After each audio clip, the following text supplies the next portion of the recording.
अब बच्चे हम इसका आगे से उच्चारण करेंगे, कठिन शब्दार्थ बताएंगे और इसके शब्द सरलार्थ करेंगे। एवं सकल गुण निवासः सा विक्रमो राजा एकदा स्वमनस्य चिन्तयत् अहो आसारो अयं संसारः कदा कस्य किं भविष्यतीति न ज्ञायते। कदा कस्य किं भविष्यतीति न ज्ञायते। यच्चोपार्जितानां वित्तं तदपि दानभोगैर्विना सफलं न भवति तथा चो उक्तम।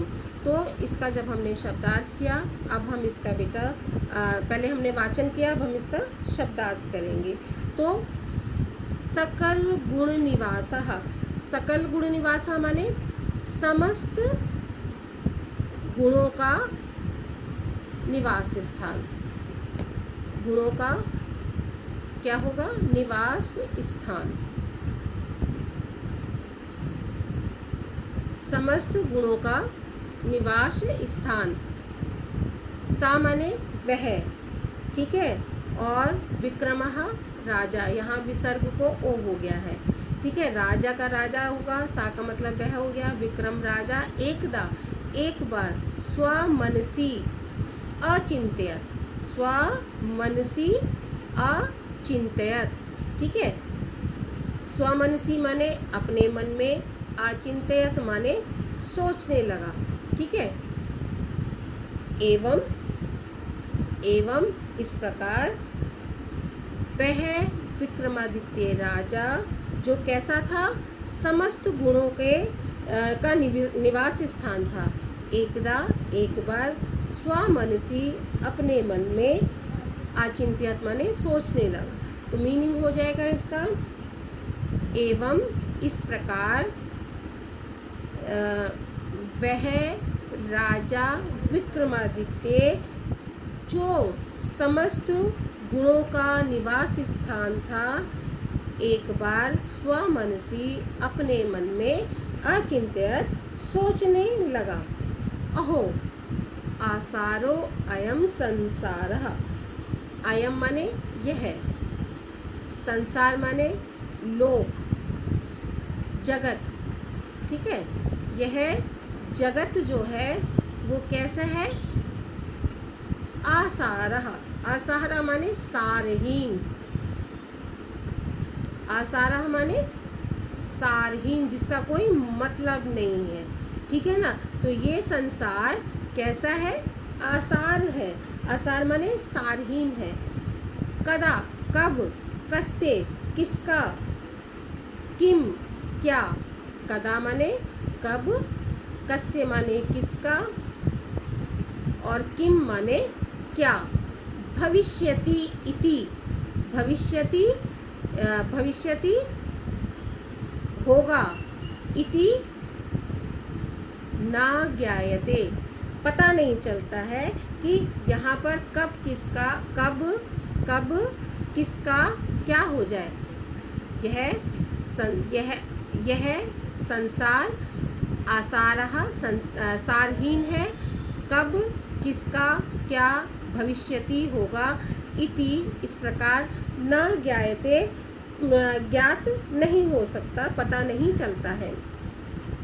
यच्चो उपार्जिता नाम, और जो, यत माने जो और चा माने और जो उपार्जिता नाम माने कमाया हुआ, जो आपने उपार्जित किया है, कमाया है।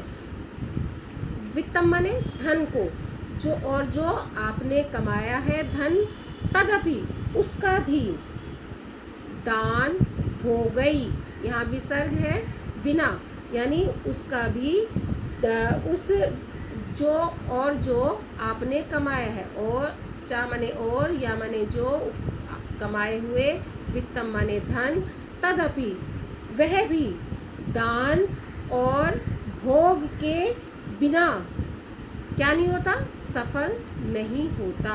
वो कहते हैं कि जो भी और जो कमाया हुआ धन है, वह भी दान के बिना, भोग के बिना सफल नहीं होता। तथा च उत्तम, तथा माने और इसीलिए, चा माने और, इसीलिए, तथा माने इसीलिए, उत्तम माने कहा गया है, और इसीलिए कहा गया है। क्या कहा गया है? उपार्जिता नाम वित्तानाम त्याग एव ही रक्षणम, तटकोदर संस्थानाम परिवाह इवाम्भ साम। ठीक है, इसका अब हम जब अर्थ करेंगे तो वो हम देखते हैं कि इसका क्या अर्थ होगा। अभी आपको हमने बताया था उपार्जिता नाम का मतलब होता है कमाए हुए। ठीक है, कमाए हुए, और वित्त का मतलब होता है धन। तो कमाए हुए धन, ठीक है, इसका मीनिंग क्या हो गया? उपार्जिता नाम कमाए हुए, वित्ता नाम माने धनों का, त्याग एव त्याग करना, त्याग माने त्याग करना, एव माने ही, रक्षणम रक्षा करना, तटाक माने तालाब, और उदर इधर हो जाएगा, उदर माने पेट, मध्य भाग, संस्था नाम माने स्थित, और परिवाह, परिवाह माने प्रवाह की तरह, प्रवाह की तरह, वेग जो होता है ना उसका, प्रवाह की तरह, इव माने तरह, और अम्बसाम माने जलों का। इसका मीनिंग क्या होगा? जलों का। तो मीनिंग क्या होगा इसका? इसका मीनिंग होगा, यहाँ से हम शुरू करेंगे, इसका अन्वय हम करेंगे तो यहाँ से शुरू करेंगे। तटाक माने तालाब के, उदर माने बीच में, संस्था नाम माने खड़े हुए, ठीक है, अम्बसाम जलों के, ठीक है, जलों के निकास की तरह, ठीक है, जलों के निकास की तरह, कमाए हुए धन का त्याग करना ही उसकी क्या करना है? रक्षा करना है। यदि याचक जो है तालाब की गहराई में यदि पानी खड़ा रहे तो वह सड़ जाता है, परंतु यदि उसका निकास होता रहे तो वह प्यास आदि के लिए क्या आता है? तो उपयोगी होता है। पानी की उपयोगिता को बनाए रखने का एकमात्र उपाय उसका निकास करते रहना चाहिए। यदि पानी एक जगह खड़ा रह जाता है तो वो सड़ने लगता है और उसको आप पीने में इस्तेमाल नहीं कर सकते। ठीक उसी तरह से यह बात यहाँ पर बताई गई है, कमाए हुए धन के बारे में भी यही नियम लागू होता है। ऐसे धन की सार्थकता दूसरों की सहायता के लिए उन्हें देने में है, अन्यथा पड़ा हुआ धन किसी चोर, जवाई और किसी और के काम आता है। कहा भी गया है, जोड़ जोड़ के मर जाएंगे और माल दूसरे लोग खाएंगे। यानी धन की सार्थकता इसी बात में है कि उसे दूसरों की सहायता में लगाया जाए। इसीलिए यहाँ कहा गया है कि तालाब के बीच में खड़े हुए जलों के निकास की तरह कमाए हुए धन का त्याग करना ही उसकी रक्षा करना है। ठीक है, तो आपको इसका मीनिंग मुझे लगता है समझ आ गया होगा, आप उसको करिएगा।